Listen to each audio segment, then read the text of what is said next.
जय हिंद साथियों, आप सभी का स्वागत है आपके अपने यूट्यूब चैनल रामपुर स्टडी में। दोस्तों, आज के वीडियो में हम जो है सामान्य एग्रीकल्चर यानी जनरल एग्रीकल्चर यानी सामान्य कृषि पार्ट 3 जो है लेकर के आए हैं। पार्ट 3 और इसमें भी टॉप 20 क्वेश्चन जो है होने वाले हैं। इसको आप लोग ध्यान रखिएगा। टॉप 20 प्रश्न जो है इसमें होने वाले हैं और ये वो प्रश्न है जो कहीं ना कहीं एग्जाम में पूछे गए हैं वनडे लेवल पर। मैं वही चुनिंदा क्वेश्चन जो लेकर के आया हूँ, जो कि मोस्ट इम्पॉर्टेंट होने वाले हैं। आप जो भी कम्पिटिटिव एग्ज़ाम की तैयारी कर रहे हो उन सभी के लिए, यानी जितने भी एग्रीकल्चर के एग्ज़ाम होते हैं उनमें सभी ये महत्वपूर्ण भूमिका निभाने वाले हैं। क्योंकि अभी जो है यूपी ट्रिपल एस सी जो AGTA की जो वैकेंसी है उसी के संदर्भ को ध्यान में रखते हुए ये मैंने क्वेश्चन जो है निकाले हैं और मोस्ट इम्पॉर्टेंट क्वेश्चन है। तो चलिए देखते हैं। आज का हमारा पहला क्वेश्चन है कि कपास में लीफ कर्ल वायरस रोग का वाहक है। तो कपास में जो लीफ कर्ल वायरस है, इस रोग का जो वाहक है ये है आपका सफ़ेद मक्खी। सफ़ेद मक्खी ये जो है इस रोग का वाहक हो जाएगा। इसको आप लोग ध्यान रखिएगा। अगर हम कपास की बात करें तो कपास का अगर कुल की हम बात करें तो इसका जो कुल होता है वो जो है मालवेसी कुल होता है, मालवेसी। और अगर इसके हम बॉटनिकल नेम यानी वैज्ञानिक नाम की बात करें तो गासिपियम हिरसुटम करके इसका जो है वैज्ञानिक नाम हो जाता है। गासिपियम हिरसुटम करके इसका जो है नाम हो जाता है। और अगर हम कपास अनुसंधान केंद्र की बात करें, अनुसंधान केंद्र की अगर हम बात करें तो अनुसंधान केंद्र जो है कपास का ये जो है आपका नागपुर महाराष्ट्र में है। कहाँ? नागपुर महाराष्ट्र में हो जाएगा। इसको आप लोग ध्यान रखिएगा, नागपुर महाराष्ट्र में हो जाएगा।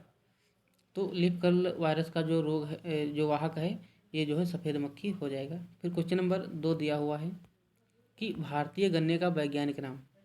तो भारतीय गन्ने का जो वैज्ञानिक नाम है ये जो है सेकेरम बारबेरी होता है।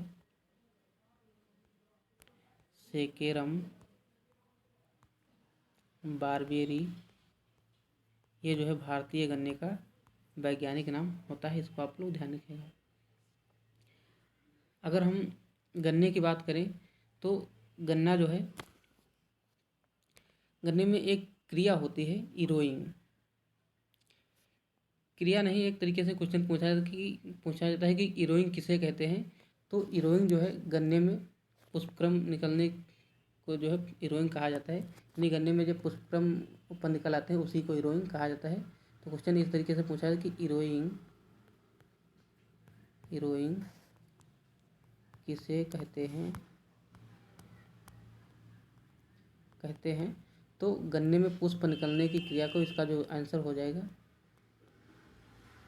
गन्ने में पुष्प निकलने की क्रिया को जो है इरोइंग कहा जाता है। फिर क्वेश्चन नंबर अगला दिया हुआ है। अगला जो क्वेश्चन दिया हुआ है 3 नंबर कि गन्ने में नाइट्रोजन युक्त उर्वरकों का अधिकतम प्रयोग। क्वेश्चन नंबर 3 दिया हुआ कि गन्ने में नाइट्रोजन युक्त उर्वरकों का अधिकतम उपयोग से जो है कौन से रोग का प्रकोप बढ़ जाता है। ये क्वेश्चन जो है कह रहा है अधिकतम उपयोग से किस रोग का प्रकोप बढ़ जाता है। तो ये जो है जो पायरिल्ला रोग होता है ये जो है बढ़ जाता है अधिकतम यूरिया का जो है प्रयोग से, यानी नाइट्रोजन युक्त जो उर्वरक होते हैं उनके अधिक प्रयोग से जो है पायरिल्ला नामक रोग हो जाता है।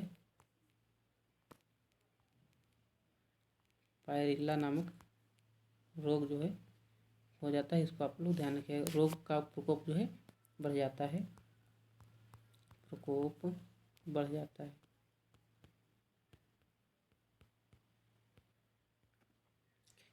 फिर क्वेश्चन नंबर अगला दिया हुआ है 4 नंबर। अगर हम गन्ने की बात करें तो गन्ना जो है इसमें एक क्रिया होती है प्रोपिंग। क्या होती है? प्रोपिंग। तो क्रॉपिंग जो क्रिया होती है ये गन्ने में होती है, इसको आप लोग ध्यान रखिएगा। क्वेश्चन बहुत बार पूछा जाता है कि क्रॉपिंग ये जो है ना है गन्ने की क्रॉपिंग क्रिया का संबंध किस फसल से है, तो ये जो है गन्ने, यानी ऑप्शन में दिया हो तो होता तो कई में है, लेकिन अगर आप ऑप्शन में अगर गन्ना दिया हो तो गन्ने को आप टिक करेंगे, अन्यथा ये होता तो टमाटर में भी किया जाता है, क्योंकि इसका जो मुख्य उद्देश्य होता है वो जो सहारा देना होता है। क्या होता है? सहारा देना। ये जो है क्रॉपिंग का अर्थ होता है, इसको आप लोग ध्यान रखिएगा। फिर क्वेश्चन नंबर 4 दिया हुआ कि अड़साली गन्ने की रुपाई कब की जाती है। तो अड़साली जो गन्ने की रुपाई है ये जो है जुलाई अगस्त में की जाती है। कब की जाती है? जुलाई अगस्त में की जाती है। अड़साली गन्ने की जो रुपाई है वो जो है जुलाई और अगस्त में की जाती है। और ये अड़साली जो गन्ना है ये यानी सबसे अधिक जो है ये तमिलनाडु में अधिक मात्रा में ये यानी रुपाई इसकी की जाती है। अड़साली गन्ने की अधिक मात्रा में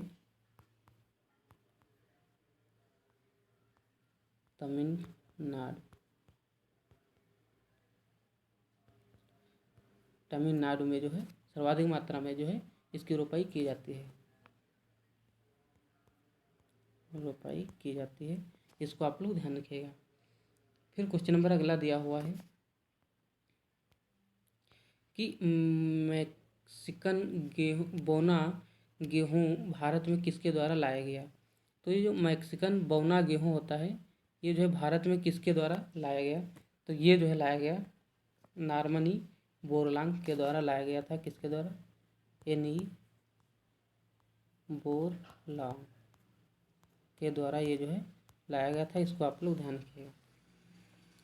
फिर क्वेश्चन नंबर अगला दिया है 6 नंबर कि गन्ने का सबसे भयंकर रोग है। तो गन्ने का जो सबसे भयंकर रोग है वो जो है आपका हो जाएगा लाल सड़न रोग। ये लाल सड़न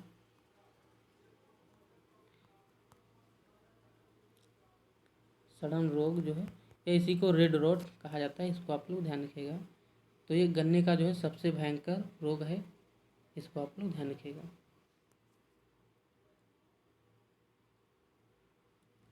फिर क्वेश्चन नंबर अगला दिया हुआ है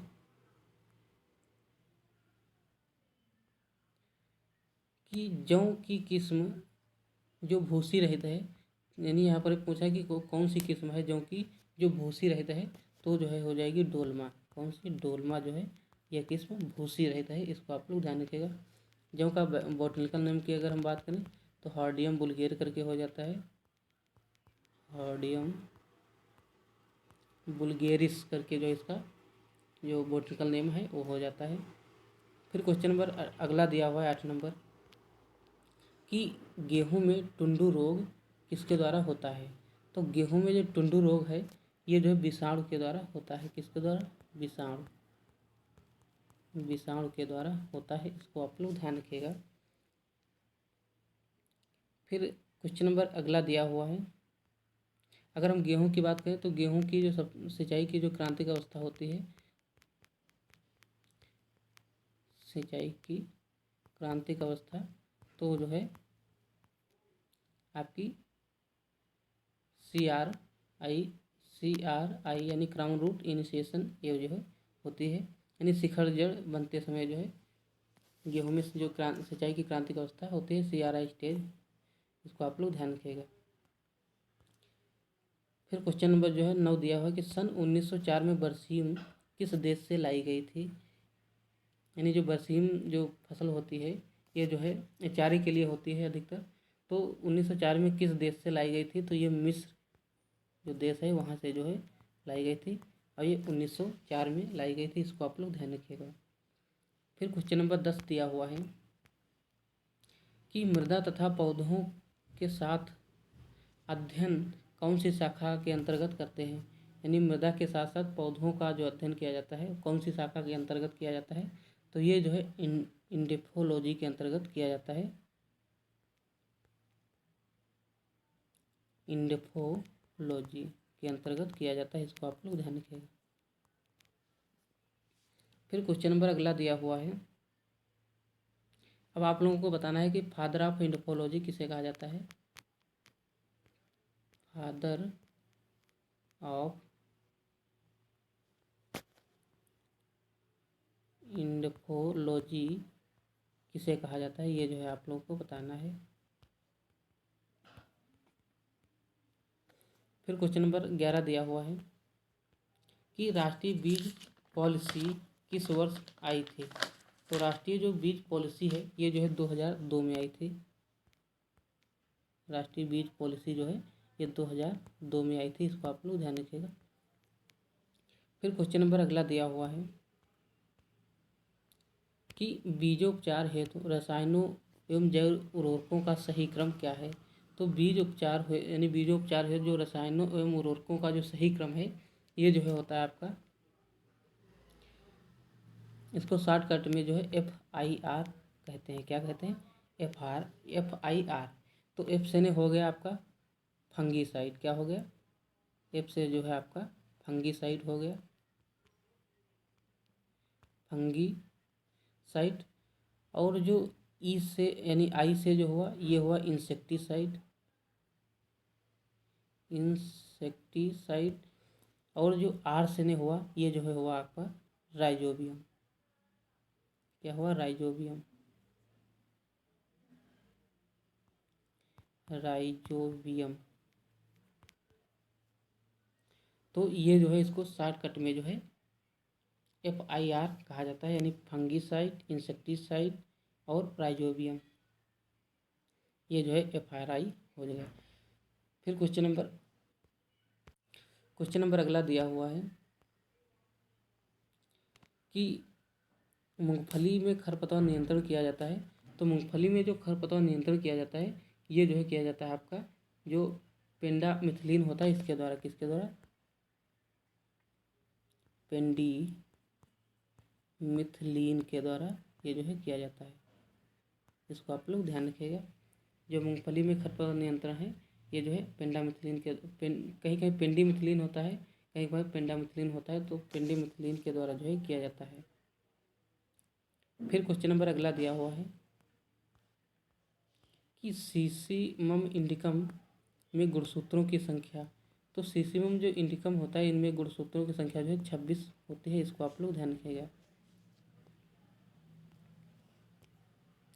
फिर क्वेश्चन नंबर जो है 15 दिया है कि तेलीय फसलों तथा शोध निदेशालय कहाँ स्थित हैं।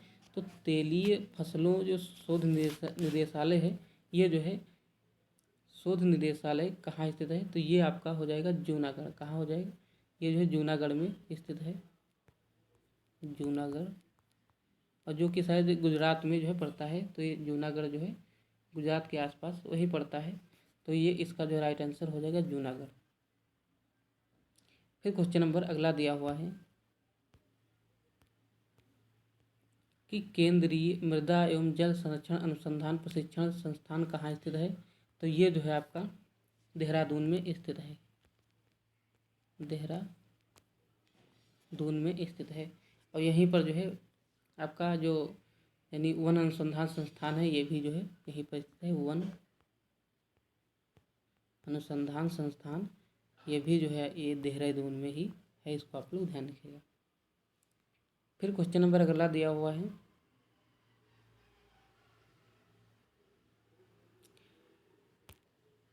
कि राष्ट्रीय सहकारी विकास निगम की स्थापना कब हुई थी। तो ये जो है इसकी स्थापना जो है राष्ट्रीय सहकारी विकास निगम की स्थापना 1963 ईस्वी में हुई थी, इसको आप लोग ध्यान रखिएगा। कब? 1963 ईस्वी में।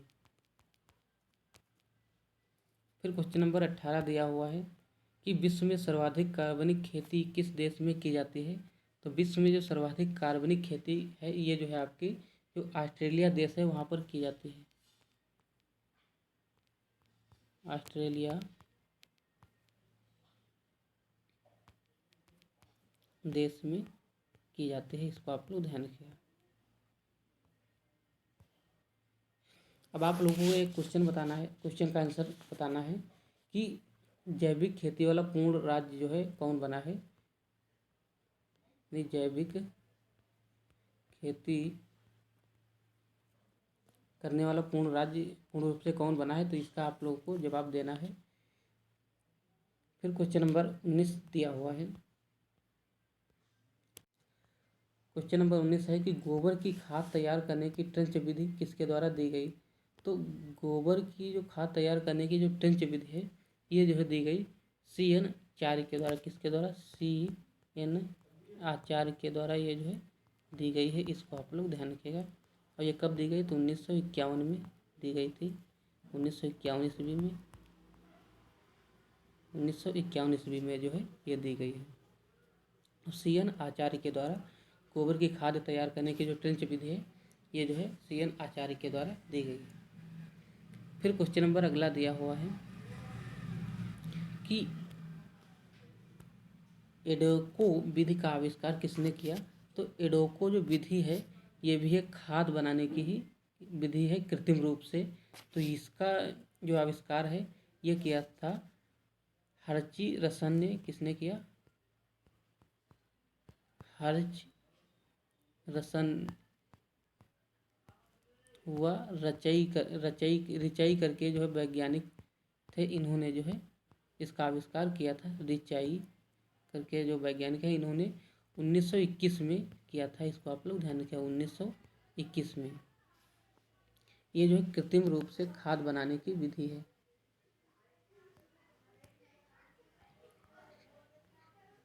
कृत्रिम रूप से खाद बनाने की विधि है, इसको आप लोग ध्यान रखिएगा। विधि है, इसको आप लोग ध्यान रखिएगा। और इसको जो है इंग्लैंड में तैयार किया गया था। कहाँ? इंग्लैंड में। इसको आप लोग ध्यान रखिएगा, इंग्लैंड में जो है तैयार किया गया था।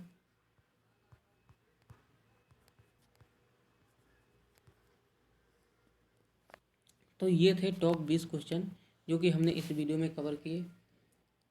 तो चलिए वीडियो को समाप्त करते हैं। सभी से रिक्वेस्ट है कि इस वीडियो को ज़्यादा से ज़्यादा शेयर करिएगा। जय हिंद, जय भारत। और चैनल को ज़रूर सब्सक्राइब कर लीजिएगा।